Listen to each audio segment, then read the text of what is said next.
இன்னும் சற்று நேரத்தில் தேர்தல் தேதி அறிவிக்கப்பட இருக்கிறது. இது குறித்த மேலும் விவரங்களோடு இணைகிறார் செய்தியாளர் மதியழகன். வணக்கம் மதியழகன், விவரங்கள்.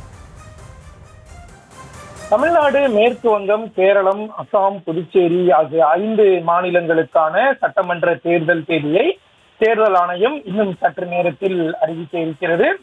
டெல்லி விஞ்ஞான் பவனில் நடைபெறக்கூடிய செய்தியாளர்கள் சந்திப்பில் இந்திய தலைமை தேர்தல் ஆணையர் ஞானேஷ்குமார் மற்றும் தேர்தல் ஆணையர்கள் சுபீர் சிங் சந்து, விவேக் ஜோஷி ஆகியோர் கூட்டாக செய்தியாளர்களை சந்தித்து தேர்தல் தேதியினை வெளியிட இருக்கிறார்கள். இதற்காக 5 மாநிலங்களிலும் தலைமை தேர்தல் ஆணையர் தலைமையிலான குழுவினர் 5 மாநிலங்களுக்கும் சுற்றுப்பயணம் மேற்கொண்டு அங்கு செய்யப்பட வேண்டிய ஏற்பாடுகள் உள்ளிட்டவை குறித்து ஆலோசனை நடத்தினார்கள். இதனைத் தொடர்ந்து இறுதிக்கட்ட ஆலோசனை இன்று காலை நடைபெற்ற நிலையில் தற்பொழுது இன்னும் சற்று நேரத்தில் தேர்தல் தேதியானது அறிவிக்கப்பட இருக்கிறது.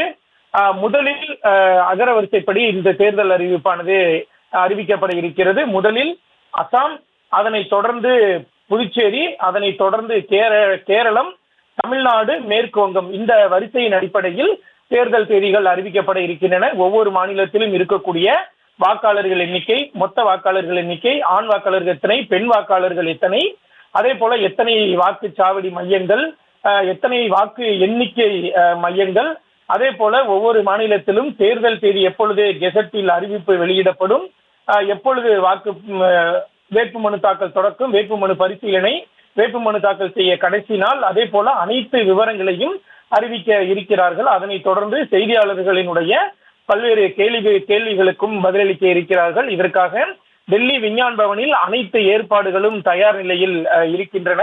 தேர்தல் தேதி அறிவிக்கப்பட்ட உடனடியாக நடத்தை விதிகள் அமலுக்கு வந்துவிடும். இதனையடுத்து பொதுமக்களுக்கும் அரசியல் கட்சிகளுக்கும் பல்வேறு கட்டுப்பாடுகளும் விதிக்கப்படும். குறிப்பாக பொதுமக்கள் 50,000 ரூபாய்க்கு மேல் பணத்தை எடுத்து செல்ல முடியாது, உரிய ஆவணங்களுடன் எடுத்து செல்ல வேண்டும்.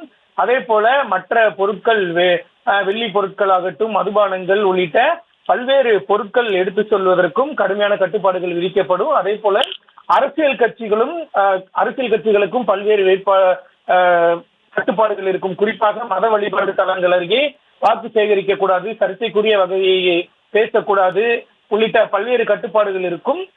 இன்றிலிருந்து தேர்தல் நடத்தை விதிகள் திரும்ப பெறப்படும் வரை அனைத்து நிர்வாகமும் தேர்தல் ஆணையத்தினுடைய கட்டுப்பாட்டிற்குள் சென்றுவிடும். எந்த புதிய அறிவிப்புகளையும், எந்த புதிய நலத்திட்டங்களையும் அரசால் தெரிவிக்க முடியாது. ஒரு அசம்பாவித நிகழ்வு நிகழ்ந்தால் கூட அதற்கான இழப்பீட்டை கூட மாநில அரசு தன்னிச்சையாக அறிவிக்க முடியாது. தேர்தல் ஆணையத்தில் உரிய அனுமதி பெற்றுதான் அறிவிக்க முடியும் என பல்வேறு விதிமுறைகள் நடத்தை விதிகளாக இன்றைய தினம் அமலுக்கு வந்துவிடும். அதே போல தமிழ்நாட்டில் எப்பொழுது தேர்தல் நடைபெறும் என்ற ஒரு சமீப காலமாக எழுந்த கேள்விக்கு இன்னும் சற்று நேரத்தில் இந்திய தலைமை தேர்தல் ஆணையம் பதிலளிக்க இருக்கிறது.